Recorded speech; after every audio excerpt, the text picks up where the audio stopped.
কিছুদিনের জন্য তাদেরকে দিয়ে দাও। আমরা তাদেরকে জবাব দিয়েছি, আপনাদের আন্তরিকতায় আমরা মুগ্ধ, ভালোবাসায় মুগ্ধ। আপনারা দোয়া করতে থাকেন, যতদিন আল্লাহ হায়াত দিয়েছেন তারা যেন মর্যাদার সাথে এই দেশে থাকতে পারেন। কিছু নপুংসক বলে মর্যাদা আল্লাহ যারে দেয় তার কি জেলে যাওয়া লাগে? আরে তোমরা তো আগে বলেছিলে, এখন তোমাদের ব্যাপারে আমরা কি বলবো একটু বলো তো। আমরা ওটা বলতে চাই না। এরা বিবেকহীন, বুবা, বেওকুফ। আল্লাহর নবীরা জেল কেটেছে, তো নবীর উম্মতদের সেই সুন্নাত পালন করতে হবে না? আমাদের নবী কিন্তু একজন না, আমরা এক নবীর উম্মত, কিন্তু আল্লাহর সমস্ত নবীরা আমাদের নবী। ইসলামই একমাত্র ধর্ম সমস্ত নবীর নাম শুনলে সম্মান প্রদর্শন করে। আরেকটা ধর্ম এরকম দুনিয়া এখন খুঁজে পাওয়া যাবে না যে সমস্ত নবীকে সম্মান করে, কমপক্ষে এক দুইজনকে কুচা মারে। This is Islam, Islam and only Islam. এটাই একমাত্র অসাম্প্রদায়িক ধর্ম। না রে ভাই, দেশের ভিতর থেকে আমরা দাওয়াত পেয়ে যাইনি, আবার দেশের বাইরে থাকা লোকটাকে কেউ আটকায় রাখতে পারে না।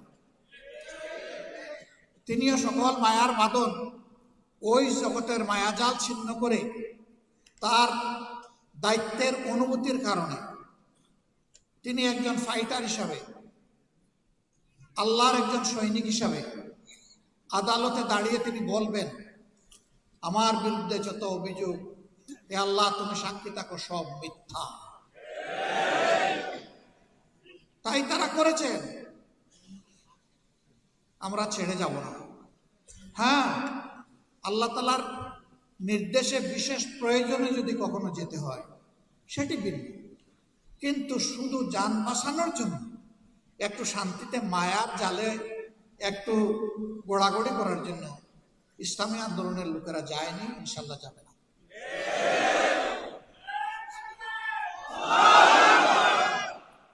আমি বলে থাকি, যাবই বা কোথায়?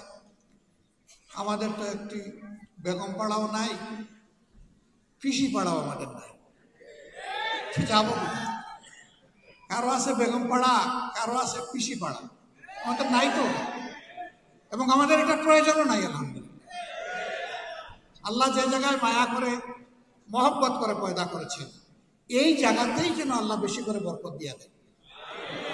এবং সেই বরকতটা শুধু যারা মুমিন মুসলমান, সাচ্চা মুসলমান না, আল্লাহর পক্ষ থেকে রহমত যখন জোরে হয়, নাফরমানও রহমতের অংশীদার হয়ে যায়। দুনিয়ায় সেও তার ভাগ পায়, আখেরাতে আল্লাহ রহমতের হিসাব তার কাছ থেকে নেবে, কিন্তু দুনিয়ায় সেও পেয়ে যাবে। এই জন্য আমরা যা চাই এটি হচ্ছে যে আইন, আল্লাহর আইন হচ্ছে শ্রেষ্ঠ আইন। আজ পর্যন্ত কারো বলার দুঃসাহস হয় নাই যে আল্লাহর আইনের চাইতে জমিনের উপরে কোনো শ্রেষ্ঠ আইন আছে, এবং কিয়ামত পর্যন্ত এটা কেউ বলতে পারবে না। যত বড় দার্শনিক হোক, কেউ বলতে পারবে না। তো শ্রেষ্ঠ আইন যেখানে আছে সেখানে শ্রেষ্ঠ আইনের প্রয়োগটাই আমরা চাচ্ছি, এর বেশি কিছু চাই। ভয় দেখানো হয়, যদি কোরআনের আইন চালু হয় তাহলে মা বাবা তো ঘর থেকে বের হতে পারবে না। যদি কোরআনের আইন চালু হয় তাহলে যারা অন্য ধর্মের মানুষ তাদের কোনো নিরাপত্তা থাকবে না।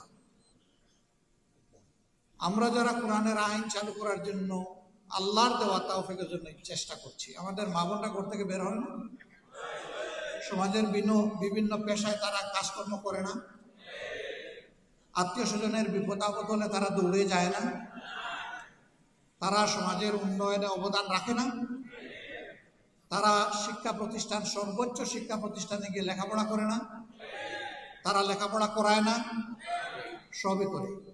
রাসূল করিম সাল্লাল্লাহু আলাইহি সাল্লাম এই সব কিছুর সুযোগ যত সাহাবিয়া ছিলেন, উম্মাহাতুল মুসলিমিন ছিলেন, সবার জন্য খুলে দিয়েছিলেন।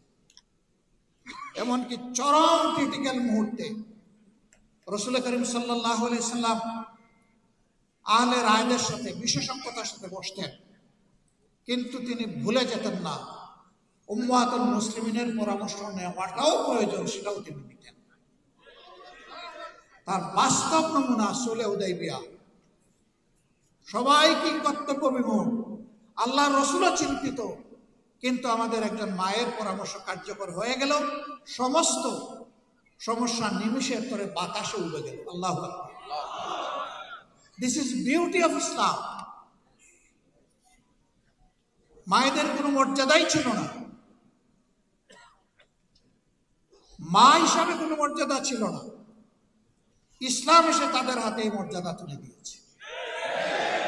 এর চাইতে বড় মর্যাদা কেউ দিতে পারবে না, যতই মায়া খান না, বরঞ্চ আমাদের সর্বনাশ করবে।